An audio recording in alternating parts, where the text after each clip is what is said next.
On to Israel. We've heard from Israel's foreign minister saying there's been no better time for Israel to strike Iran. Iran's at its weakest. And Donald Trump has said he's prepared to support Israel in that if a deal can't be done. How worried are you by that prospect? Well, this is not a new threat. And they know that this is not a real threat because they know our capabilities to respond.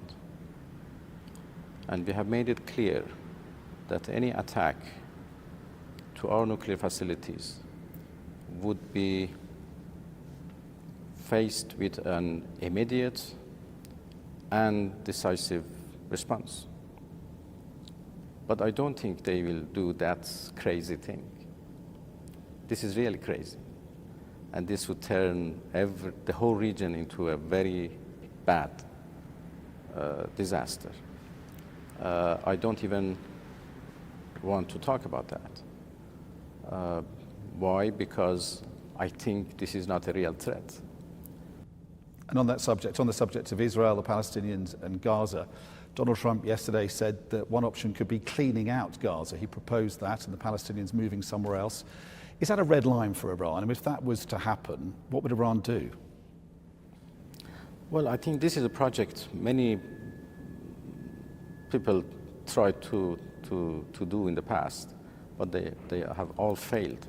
You know, Palestine cannot be deleted from this region, and Palestinians cannot be expelled. So my suggestion is something else. Instead of Palestinians, try to expel Israelis. Take them to Greenland, so they can kill two birds with one stone. So they can resolve the problem in Greenland and Israelis. So it would be a good place for them.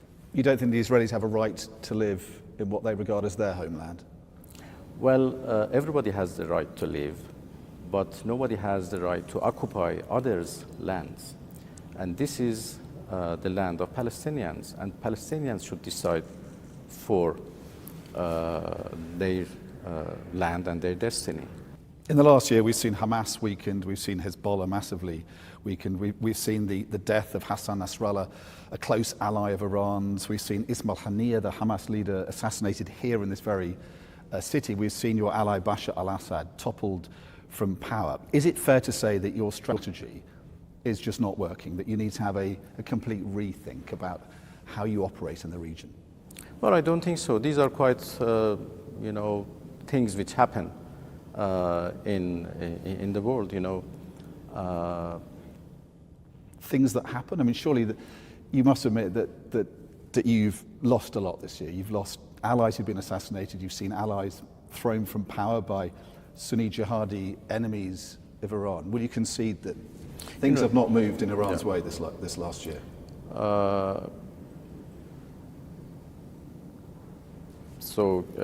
Can I answer this in Parsi? I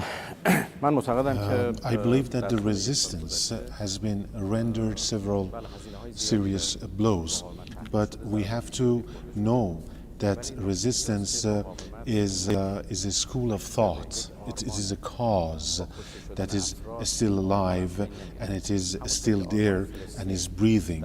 That is true. Hamas and Hezbollah have been damaged, but at the same time they are rebuilding themselves. And because, as I said, this is a school of thought, this is an idea, this is a cause, this is an ideal that will always be there.